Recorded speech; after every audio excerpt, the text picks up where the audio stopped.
ہمیں شریعت نے بتایا کہ دیکھو یہ حلال ہے کھاؤ اور یہ حرام ہے مت کھاؤ. ان بیچاروں کو پتہ ہی نہیں، حرام حلال کی تمیز ہی نہیں، چنانچہ پتہ نہیں کیا کیا چیزیں کھاتے ہیں.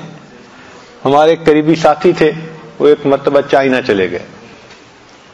اب وہاں لوگ انگلش کم جانتے ہیں اور یہ انگلش ہی بول سکتے تھے، تو ان کو خوب بھوک لگی.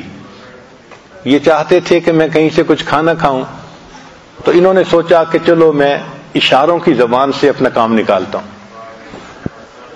ایک چائنیز کو انہوں نے کھڑا کیا اور اس کو انہوں نے کہنا چاہا کہ بھئی مجھے بھوک لگی ہے، تو انہوں نے پیٹ کی طرف اشارہ کیا کہ پیٹ خالی ہے میرا. وہ ان کو لے کے گیا ایک جگہ، جا کے دیکھا تو وہ ٹوائلٹ تھا. وہ سمجھا ان کے پیٹ میں خرابی ہے اور یہ بیچارہ ٹوائلٹ جانا چاہتا ہے. کہتے ہیں کہ میں ٹوائلٹ میں آگے حیران، یہ مجھے کہاں لے کے آیا. پھر میں نے سوچا کہ میں کچھ اور طریقہ اختیار کروں.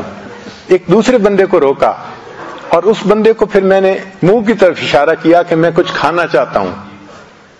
وہ مجھے کہنے لگا کہ آؤ میرے ساتھ. وہ مجھے لے کے گیا ایک ریسٹورانٹ کے اوپر، اور میں نے دیکھا تو وہاں مچھلیاں اور اس قسم کی چیزیں بہت تلی ہوئی پڑی تھیں، کباب بنے ہوئے پڑے تھے. اور میں ان کو دیکھ رہا تھا تو کہنے لگا کہ جہاں مچھلی پڑی تھی وہاں ایک چوہا بھی پڑا تھا، پورا کا پورا تلا ہوا. اس کی دم بھی نظر آ رہی ہے، مونچھیں بھی نظر آ رہی ہیں. کہتے اس کو دیکھ کے مجھے تو طبیعت میں بڑی کراہت ہوئی کہ ہیں یہ چوہے بھی کھاتے ہیں. خیر میں نے ایک جگہ دیکھا کہ بھئی کچھ گول گول بوٹیاں ہیں، تو میں نے پھر اسے کہا کہ بھئی مجھے یہ سالن چاہیے. اس نے کہا ٹھیک ہے. جب وہ سالن ڈال رہا تھا تو میرے دل میں اچانک خیال آیا میں اسے پوچھ تو لوں کہ یہ گوشت ہے کس کا. تو میں نے اس سے پوچھا کہ بھئی یہ گوشت ہے کس کا.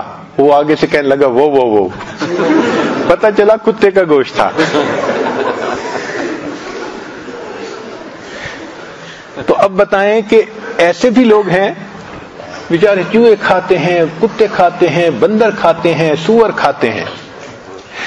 یا اللہ تیرا کتنا ہم پر کرم، ہم تو ساری زندگی سجدے میں پڑے رہے. اللہ ہم آپ کا شکر ادا نہیں کر سکتے کہ آپ نے ہمیں ایسا دین عطا کیا، ایسی نعمت عطا فرمائی کہ بس معلوم کرو اور عمل کرتے چلے جاؤ.